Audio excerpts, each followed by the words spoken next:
These look like candy, but they melt into lotion on your skin. Each ingredient is chosen so they perfectly melt on your skin. Let me show you why. These aren't just cute. They're seriously formulated to be solid, but then when you put it in contact with your skin, they start to melt. And every ingredient that we choose plays a crucial role in this. And the fun thing is it's weirdly satisfying to take these lotion dots and just to squish them between your fingers. I am absolutely addicted with these lotion dots. They are so much fun for me to use. I don't know why, but they're just so cute and they're an absolute blast to use. Now, here's the thing. I made some of these maybe a couple of months ago, but I made it without beeswax. But I wasn't kidding when I said that I am getting ready for spring and summer. Even though it's freezing rain outside here, I don't care. I'm still making these with some beeswax because we're going to be going into some warmer weather. Without further ado, let's dive in. Let's make our lotion dots. Cocoa butter gives a solid structure and creates a protective barrier on our skin. Mango butter is softer than cocoa butter, and it's also lighter, which is going to help to balance out that heaviness, making our lotion dots smoother on our skin. Beeswax keep these solid in these warmer temperatures. I am ready for summer. What we're going to do is go ahead and grab a heat safe container. Add your cocoa butter, your mango butter,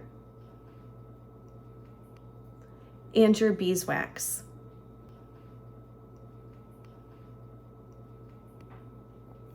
For a double boiler, I use a saucepan with a bit of water and a silicone mat on the bottom.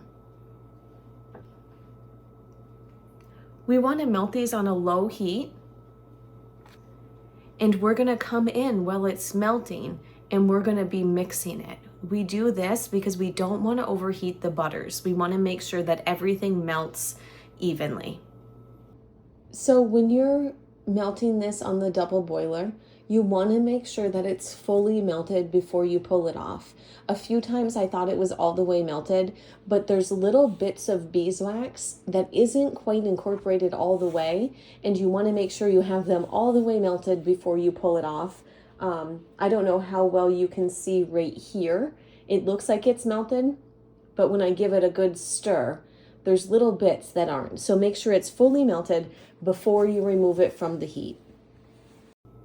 Once fully melted, remove from heat, and we're going to wipe the water off the outside of the container. We don't want any of that getting on the inside. Now we add our oils. Apricot kernel oil is lightweight and absorbs quickly, so your skin doesn't feel greasy. Jojoba oil is very close to the skin's natural oils, and it feels amazing on your skin. We add a bit of vitamin E oil to help extend the shelf life, and it has skin-loving benefits. Fragrance oil adds a scent, but more importantly, it makes using these a whole experience. What we're going to do is go ahead and mix it up very well. Next, we add our arrowroot powder. Now this is going to take a minute or two to fully mix in, so don't freak out that it takes longer than expected. Trust me, you have time to finish mixing this. Arrowroot powder is what cuts that greasy feeling and gives that soft, powdery-like feeling when you use these lotion dots. Now I'm splitting these into 2 separate containers. I'm going to make one a light blue, and I'm going to make the other one a darker blue. Now, color is optional, but I really think it just brings it up to the next level. You're going to go ahead and pour your lotion dot mixture into your mold. I'm not really sure how the color is going to turn out with the way that I poured. I'm going for like a swirl or some mixture of the blue colors. Now this scraper is a lifesaver. I don't think I would be able to use this mold if it didn't come with the scraper. So we're just gonna scrape it all in so every cavity is completely full. And we're gonna leave this to finish cooling. I swear, the hardest part is waiting for these to cool. It takes way longer than you think it should, so be patient. Now that our lotion dots are fully cooled, we're gonna unmold them. And I find that kind of pulling the sides of the silicone mold helps loosen them up and they pop out a little bit easier for you. And I'm absolutely obsessed with the colors and how it turned out. Now, remember when I said it takes forever for this to cool? I wasn't joking. Before you unmold it, you want to make sure that it's fully cooled down. Otherwise, you're going to risk denting or damaging the tops of your lotion dots, which isn't the end of the world, but it's a little bit funner when they look cute. So really just make sure that you give it plenty enough time to sit on the counter before you unmold it.